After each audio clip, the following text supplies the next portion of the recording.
From humble beginnings, he became the most important talk show host of his generation. He passed away on August 18th, but his legacy will live on for years and years to come. For 26 seasons, The Phil Donahue Show, which had 5,515 episodes in the can when it was canceled or ended, of course, was also known as Donahue, ran for 29 seasons again, 26 nationally, from November 6, 67 to September 13th, 96.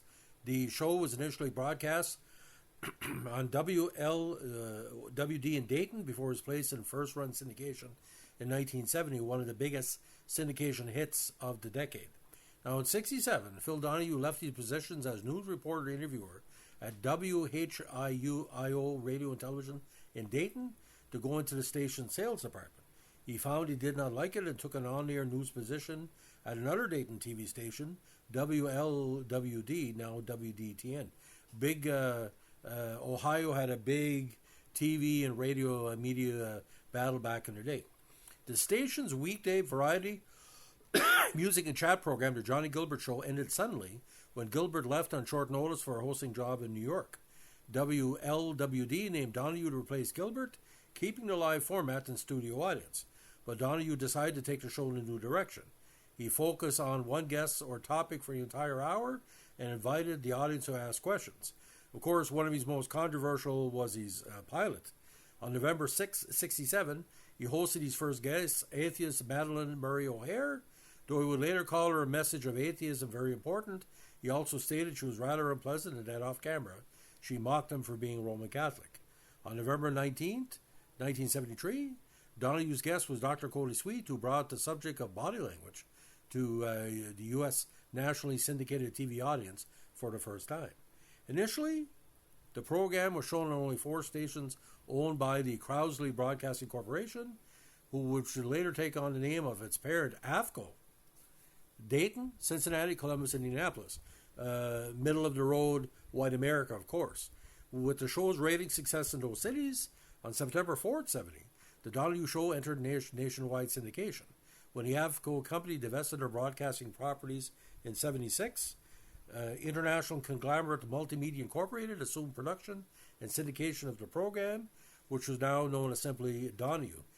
Showed pretty well all across the States, but not as much in Canada because the soaps were dominating daytime across the nation, including Another World, General Hospital, Edge of Night, all the key ones.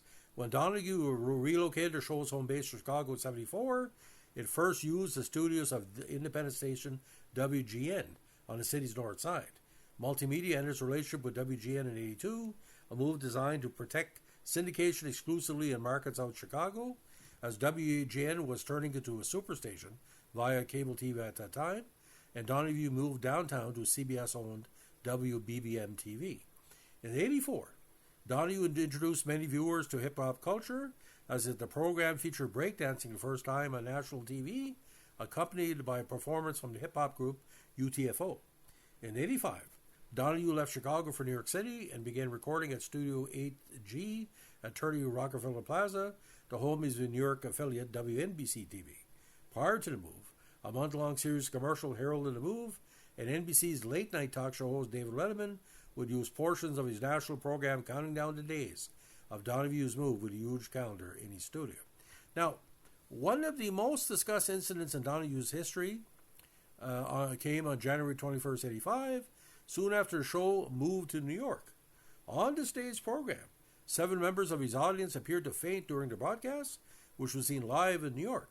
Donahue, fearing the fainting was caused by both anxiety at being on TV and an overheated studio, eventually cleared the studio of audience members and then resumed the show. It turned out the fainting spell was cooked up by media hoaxer Alan Abel, and what Abel said was a protest against what he termed as poor quality television. Well, Alan Abel, who are you? Now, Donahue was also broadcast in the UK on the ITV nighttime lineup in the late 80s and early 90s, where it became called Viewing.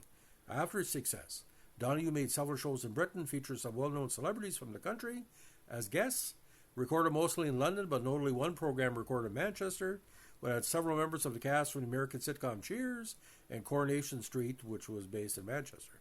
Thames TV also broadcast a number of episodes during daytime for the London area only. It was also broadcast in Australia, first on Win 4 in Wollongong, and then nationwide on the 7 Network. Now, in 92, Donahue celebrated the 25th anniversary of his long-running TV program with an NBC special produced at the Ed Sullivan Theatre in New York, in which he was lauded by his talk show peers. However, in many corners, he was seen as having been surpassed both by Oprah Winfrey, whose hugely successful national show was based in Donahue's former Chicago home base, and Sally Jesse Raphael, whose talk show was distributed by Donahue's syndicator, Multimedia. Now, the talk show field became increasingly saturated in the 1990s as tabloid TV progressed. Many of these shows, again, took an increasingly tabloid bent. Donahue shied away from this trend, continuing to take a high road approach. These factors led to a marked decline in ratings. The show's ratings also began to plummet after Donahue expressed his feelings regarding the First Gulf War. In January 1995, ABC-owned KGO in San Fran dropped Donahue after carrying it for several years.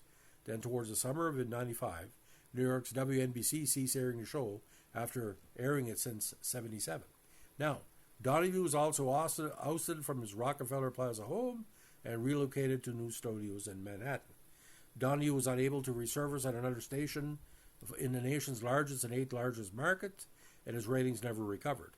Many other stations either began dropping Donahue or moving into graveyard time slots, causing a further loss of viewers. Now, the ratings of Phil Donahue continued to decline, and Donahue decided to retire. Well, I might as well say it was canceled, rather than have the show again canceled. The final episode aired on September 13th, 1996. Now, in 2002, Donahue was ranked 29th on TV Guide magazine's list of the 50 greatest TV shows of all time. Now, Phil Donahue, again, changed the mark of daytime TV. The idea about him being recognized in the first era of daytime awards and pretty well the last big era of 8 daytime awards, it was pretty well there. Now, ladies and gentlemen, again, you got to understand from the 80s into the 90s, Donahue was basically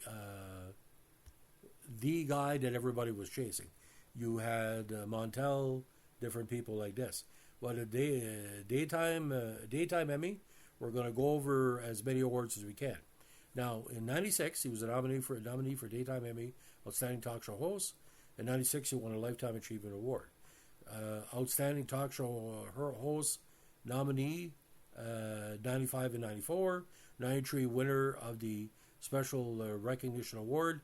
Nominated for Outstanding Talk Show Host or Service in 93, 92, 91, 90. In 89. 1 in 88. Nominated in 87. 1 in 86. 1 in 85. Nominated in 84. 1 in 83. 82. Nominated in 81. 1 in 80, 79, 78, and 77. Golden Apple Awards, he was Daytime Star of the Year in 82. Peabody, he was a winner in 81. PGA Awards, 2008. TIFF, he was nominated for his documentary Body of War and the People's Choice Awards. So again, he changed the game all the way through. From the mid-1970s to the early 1990s.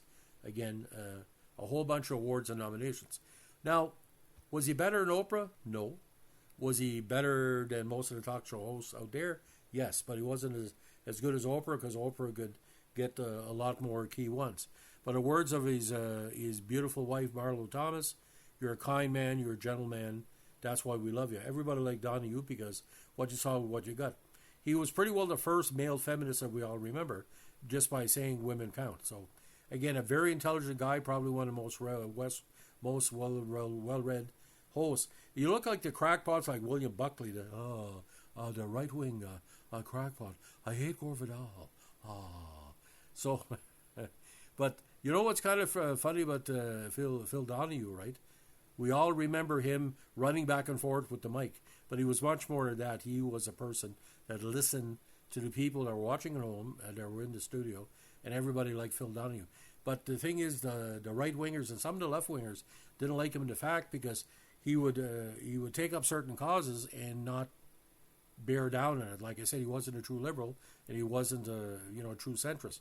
He was kind of center left, most centrist most of the time. But when you watch Donahue, there was always something interesting.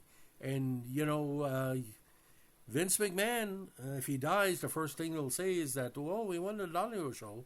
Everybody was attacking for the sexual machinations and the steroids. He made, and he had a lot of rock and roll and entertainment artists on. You should check the archives. So, ladies and gentlemen, that's the quick story to Phil Donahue show. If you like what you're doing here with our tribute podcast, let us know and like, comment, subscribe, or share.